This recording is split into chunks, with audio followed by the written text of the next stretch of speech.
piger, men bliver stoppet ud af døren af min far. Han siger Okay, jeg er faktisk målet lidt. Jeg synes bare, vi skal gå ind og se, hvordan det ser ud nu her. Jeg bliver allerede sådan noget køretøj intelligent. Køretøjsspil. Nej, hvad fanden hedder det? Jo.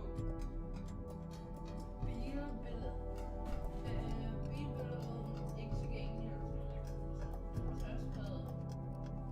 Jeg har i hvert fald lavet 2. Og den ikke muligt at finde. Så er det på første. Jeg ved godt, det ikke er rigtig på hvertfald, men der kan finde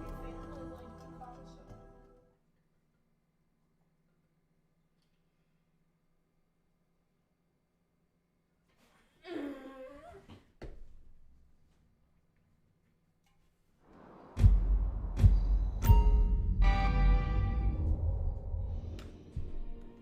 Vi skal gå.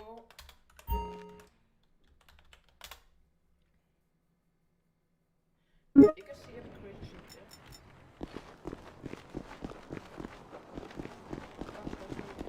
rigtigt. Jeg er faktisk gæt på, at jeg ikke har, så jeg gætter på, at jeg ikke har nogen som helst rettigheder her lige om lidt.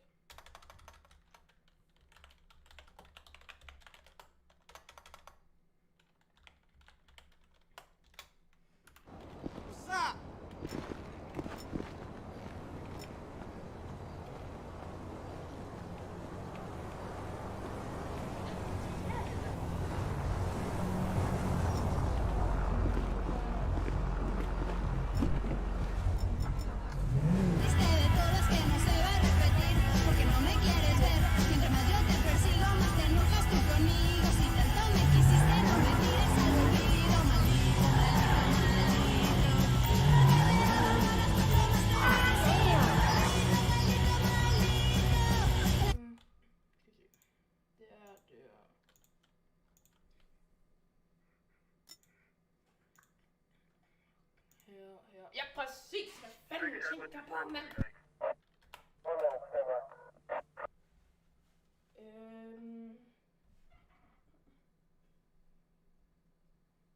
Ja, hvad fanden tænker jeg på?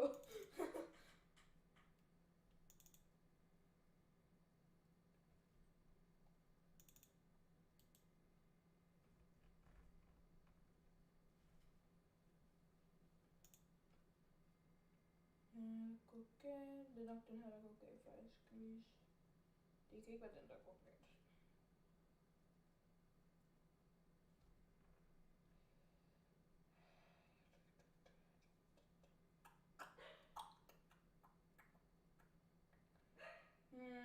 Der er jo ikke noget, der går galt overhovedet. Det står jo helt fint alle sammen.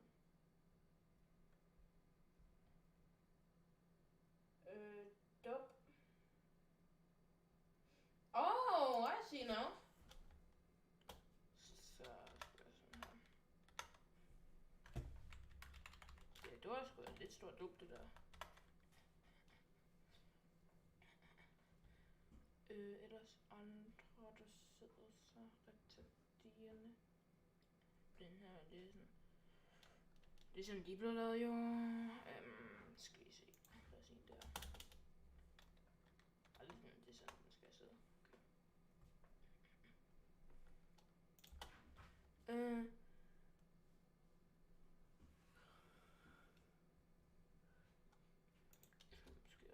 Skal jeg også have den først.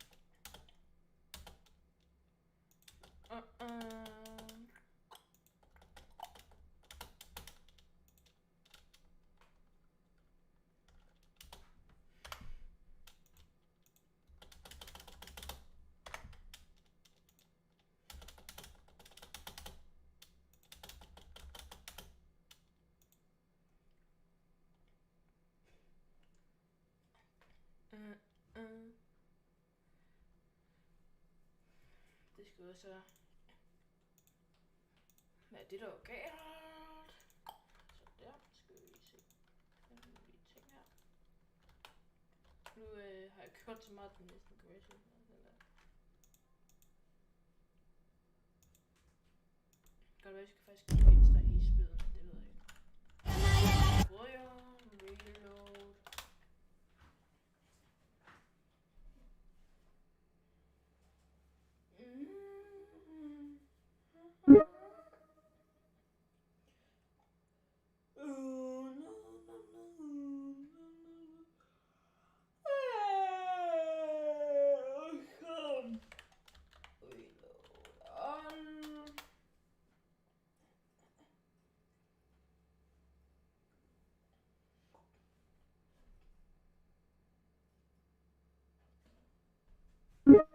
Yes, sir.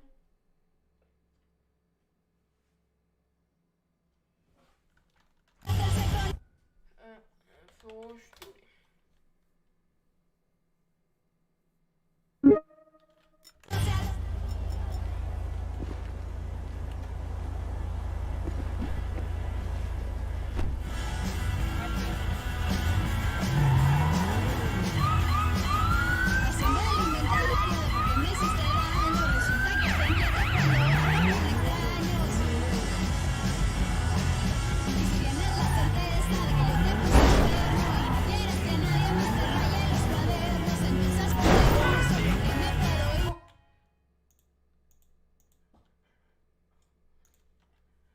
Nu har jeg fornemmelse om det er stadig suspekt, og jeg kan... Nu har jeg fornemmelse om det stadig ikke kommer til at virke. Han er sigtet her. Ja, se, hvorfor viser det? Se, det er det der er lavet.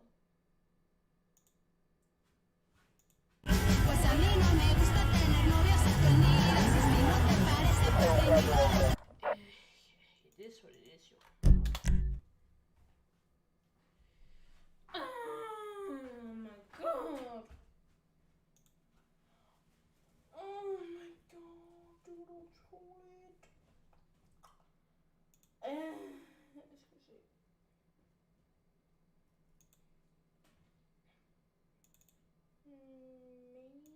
Maybe we should, or maybe we not.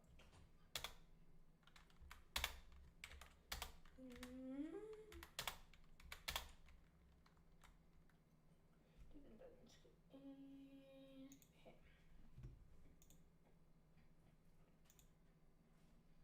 Er det klart? Det spiger jeg fra, og sådan bare det. Okay.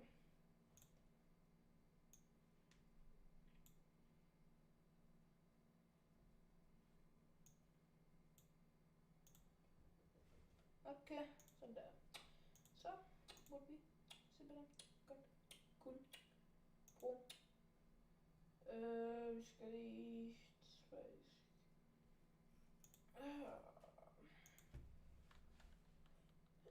Police my radio der. Okay. Det er selvfølgelig klart. Der.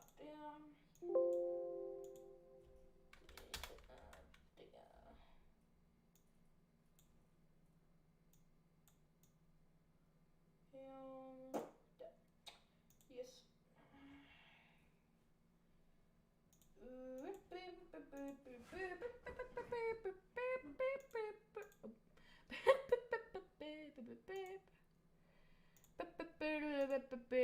Den er så slet. Den er to. Der. Og de her steder vi også bare... De ikke virker, ikke?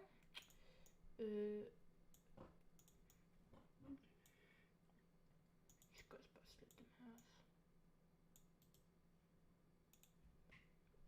også. Sådan det.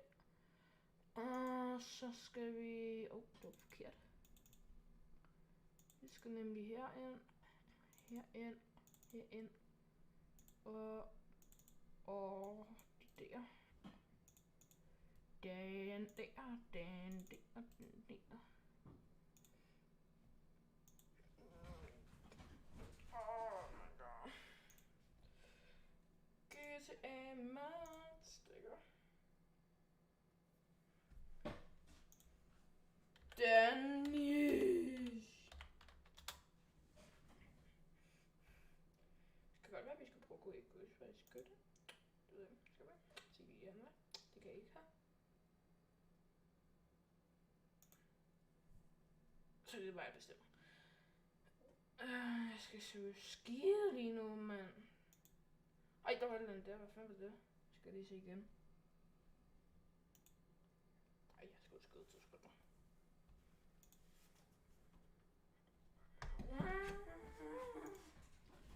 What the ej, my god. Så sådan der, sådan der, og...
Good.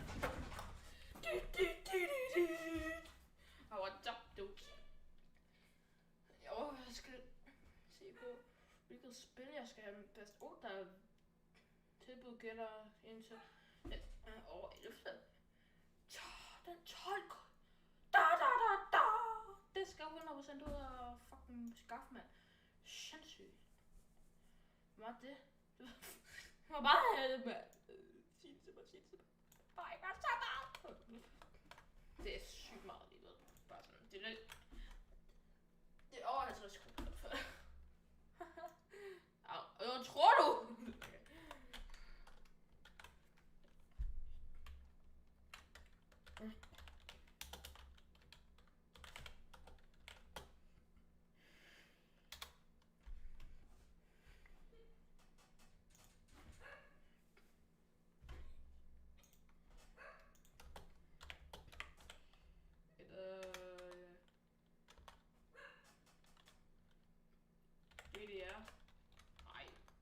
Sgu da koder, mand.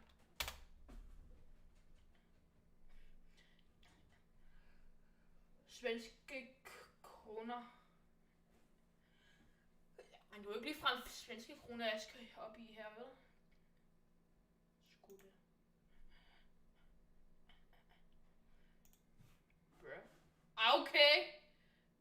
Chill out. Hvor fanden fandt den DKK? Derfor satte han det. Og så skal vi have arrows.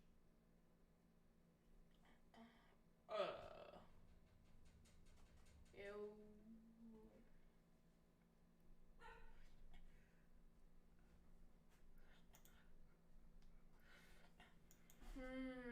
Kostede 12. Komma. Det kan bare.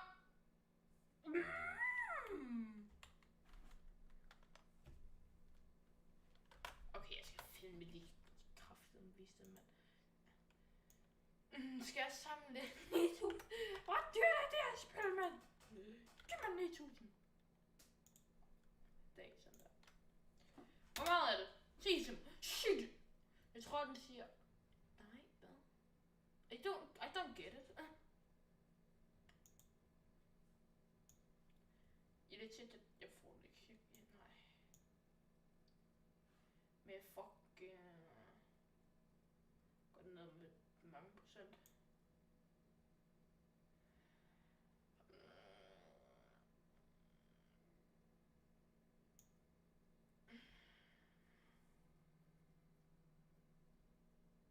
Den går fucking op med 0%, mand. Shit, hvor meget... Jamen, jeg tror ikke på det der. Der kommer World War 1000, eller okay? Jeg skal se, hvor fucking meget det dyr. Hvor meget er det, altså? Oh my god, det er så svært. Hvor meget... Ja, godt sted. Meget er 12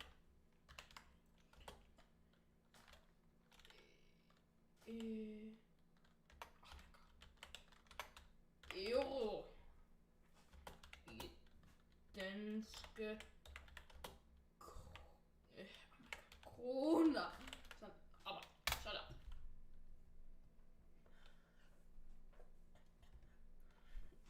Tak, det er lige under 100 kroner. Det er fedt nok. Jeg har allerede omkring 23 kroner. Perfekt. Hvor meget 20 så? Hvor meget den originale? Det er 21. Godt ved, at jeg har et. Okay, måske okay. Så vi prøver bare lige... Okay, chill out, motherfucker. Jeg kan bare skrive 21 så. Du er så quite bit dyre, mand. Men det er sådan... Du ved, lige under omkring de der...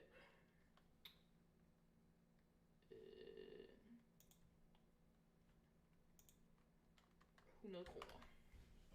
Ja. Nå, men det er fedt.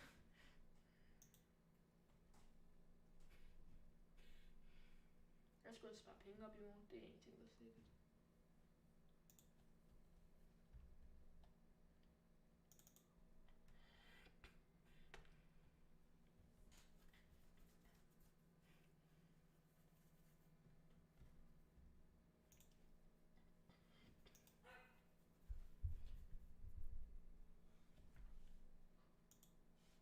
Nej.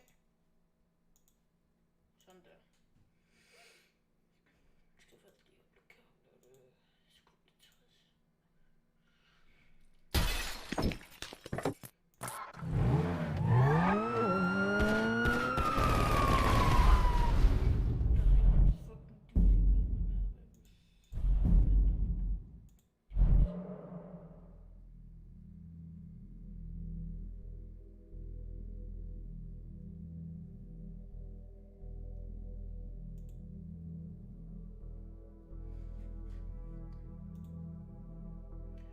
bliver så fedt!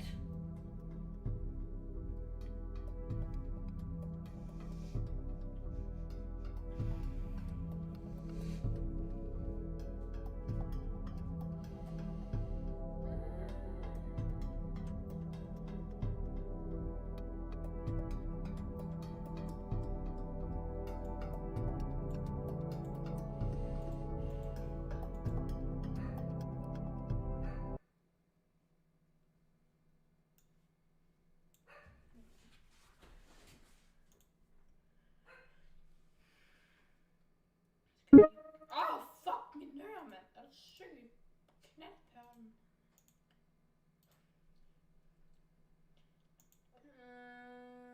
Skal jeg også lukke den der?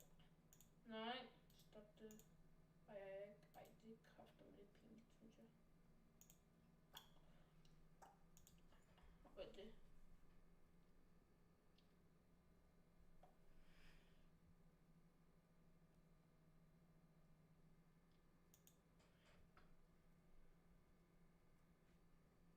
Hvad?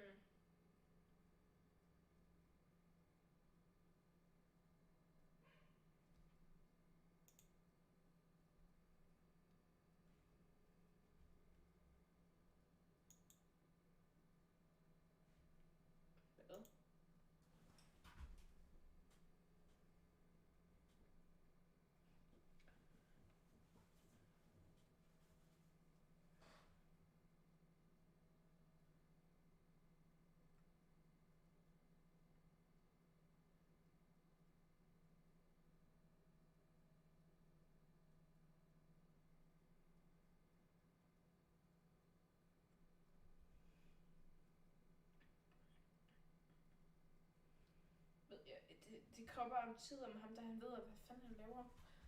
Men det håber jeg lidt, han gør.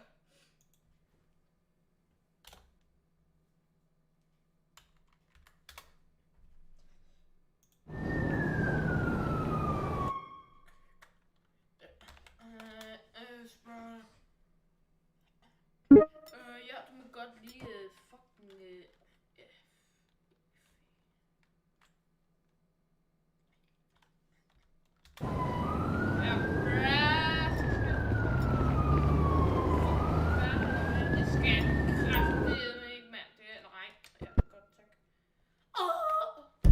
I finder os aldrig. Min strategi er at gøre, som han siger. Hvilken hold spiller du af? Kom nu, vi er på flugt, vi står helt pænt og venter til det bliver grønt. Se Jaget Vildt lige nu på Discovery+. Prøv 7 dage gratis. Bella Mercedes elettrica. No, benzina. No, elettrica. Benzina. Elettrica. Ma no, è a benzina.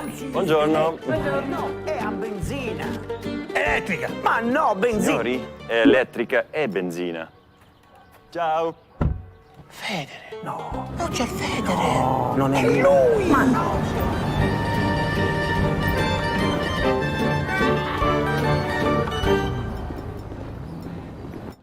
Hello everybody, welcome back to a new video. Today we're going to be having a look at how you can install Police Smart Radio correctly and how you set it up for the first time, and after that we're going to have a look at how you can customize Police Smart Radio to your liking.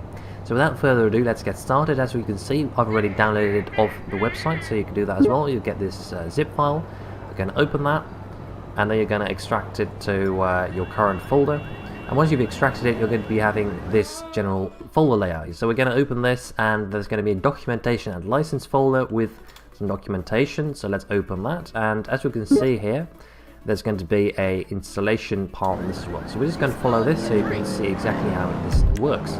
So the first thing we need to do, as we can see, well, part 1, plugin installation. Number 1 is install the required dependencies. So what you're going to need is you're going to need Race plugin 0.41 or higher, Risk Manager, this one, and Traffic Police, this one as well. So you're going to need the Risk Manager and Traffic Police of the latest versions.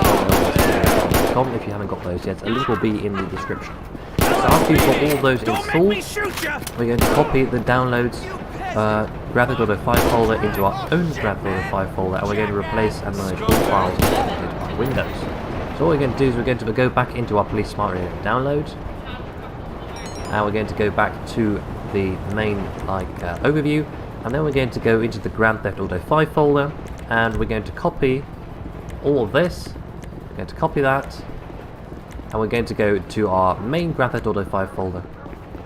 And once you're there, we're going to click Grand Theft Auto in paste. progress in La And as you can see, we'll get a replace prompt by Windows. So we're going to click replace the files in the destination, just like that, and then it will be installed. So as you can see, we'll have a Police Smart Radio.dll in the plugins LSPDFR folder, and we've also got Police Smart Radio as a folder here as well with a few things in it. So the first thing we can now do is we can customize the config files to our liking. So if you go into the plugins LSPDFR Police Smart Radio and the config folder, you can see we've got a lot of INI files that we can customize using our text editor. So let's try opening one of them. So as we can see, we are now in the general config.ini file, and you can change quite a lot of general things here, like display name, how the Police Smart Radio behaves, like resetting to face on open and always displaying all buttons. You can change all of these settings to your liking, and you can see how that affects you in game. We also have the keyboard config and controller config.ini files. We'll just quickly open them, and as you can see here, we can change all of the keyboard keys that Police Smart Radio uses, and as you may guess, in the controller config, you can change all of the controller buttons that Police Smart Radio uses as well. And then lastly, we still have the display config.ini. This is most likely going to be edited in-game by the Police Smart Radio edit mode, but you can also change the values yourself. It basically determines where the Police Smart Radio is placed on screen, and it allows you a little bit more control over how big it appears on screen as well. But we'll get into that a little bit later once we look at Police Smart Radio's edit mode. So going back now to the documentation, we're going to go over to part 2, first time launch, and we're going to load up LSPDFR with Rage plugin, and we're going to go on duty, and we're going to see how that is going to go. So as we can see, we're now in the on duty screen of LSPDFR. We're just going to click select and exit, and we'll see how this goes. So right now we're going to be launching into the first time setup of Police Smart Radio. So we can see we're now on duty as a police officer, and once we wait for a few seconds, we'll get the Police Smart Radio set up window. So what this does is it adds buttons to your Smart Radio. By default, there are no buttons on your Smart Radio. So read this very carefully. Police Smart Radio set up a new button, and the button is called End Call. So it's saying Police Smart Radio is adding a new button, End Call, to onfoot.xml. Would you like to enable it in onfoot.xml? You can always change this by setting the enabled value for the button only. So what you can now do is either enable or disable the button. So I would like to be able to end a call when I'm on foot, so I'm going to click 1, and that will enable the button when I'm on foot. Now it's going to ask me if I want to have it enabled in the vehicle, and I think I'd like it in the vehicle as well, so we're going to click 1 again. And now it's going to ask me if I would like a plane check when I'm on foot. And I don't think I'm really going to use that when I'm on foot, so I'm probably going to disable that. If you want to enable that, that's fine, it will work on foot, but I'm not going to use it, so I don't want my Police Smart Radio to be set up when I'm on foot. But I would like it in my vehicle, so now I'm going to press 1, so I do get it in my vehicle. And the same can be done for pet check, which I obviously do want when I'm on foot, but not in my vehicle really, because I'm not really going to check the pet's name when I'm in my vehicle, when it's nearby. So the pet check actually checks the name of the nearby pet, so I'm going to disable it when I'm in the vehicle, and so on and so on. So with pit, you can also disable it when you're on foot. So you go pit it's not when you're on foot, but you will want to enable it in the vehicle. So you can fill all of this setup out exactly as you want. We're just going to skip through to the end so you can see what happens next. Right, and as you can see, this was now the last button in the queue. LSPDFR will now reload so Police Smart Radio can refresh itself and type force shooter in the console once it's done. So you can see LSPDFR has just reloaded, and we're just going to do exactly what it says. We're going to type force duty in the console, and that will bring us right back on duty. As you can see now, we're not going to be getting that Police Smart Radio set up. It is now all set up and ready to go. So let's just go and have a look at how Police Smart Radio looks right now. So you might be a little bit surprised to only see there is one button on there, only the tow truck, because you might remember we added the pet check on foot and we added the end call button on foot. Now the beauty of the Police Smart Radio is it can determine when buttons are useful, so it knows that the end call button is not going to be of any use when you're not on a call, and we currently are not on a call, so it hides it from the Police Smart Radio, and all the buttons cascade up. And as there are no other pets nearby that we can check, it also hides the pet check button as well. If you for some reason do want all buttons to always show up, even if they aren't useful to you, you can change this in the general config.ini file that we explored a little bit earlier. And as you can see right now, we are now in a vehicle, and if we open up the police smart radio, we're now in a vehicle, and we get the plate check option here as well. So that is all very good, because that means that we can now actually plate check vehicles while we're in a vehicle, and we don't get that button that we don't really want when we're on foot. So no.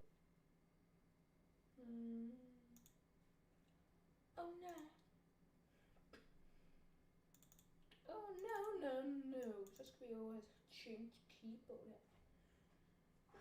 Hvordan gør jeg det? Det ved jeg ikke, fordi jeg skal have den ud over noget på noget ud over T.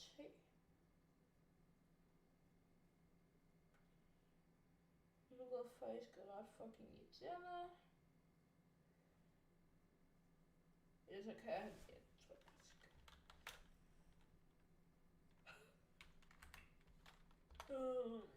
Så tager vi den her. Tager 2, skal vi se om vi kan det faktisk. Skal vi tage den. Og den her, det er bare noget rent lort, så jeg trykker bare none på. Jeg trykker mig ind på den. For jeg bruger ikke rigtig ind til noget som helst faktisk, så jeg tror bare, vi trykker ind, hvis vi gerne. Og hvis vi lige kommer til at gå lidt for langt.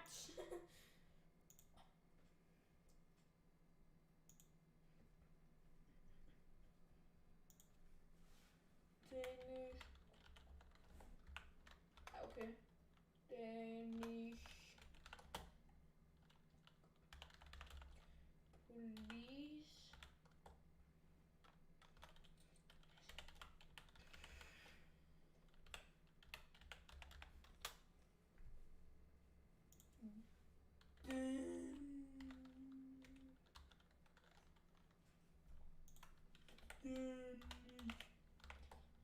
Police.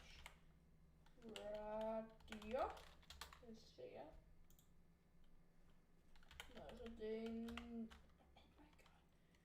Danish.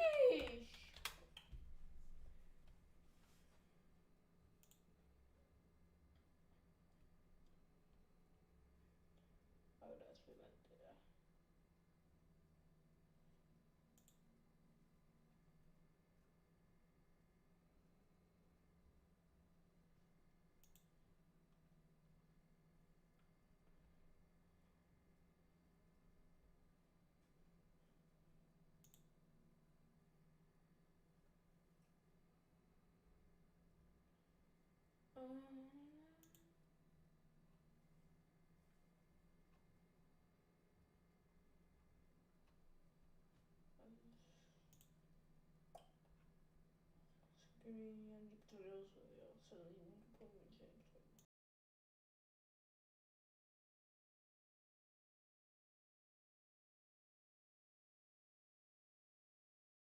Med et baseballbat. Stadig slagsmål, får vi at vide nu. Og til patruljerne, så vær opmærksom på, at der er både et baseballbat og knogjern dernede. Og modtaget 0-1.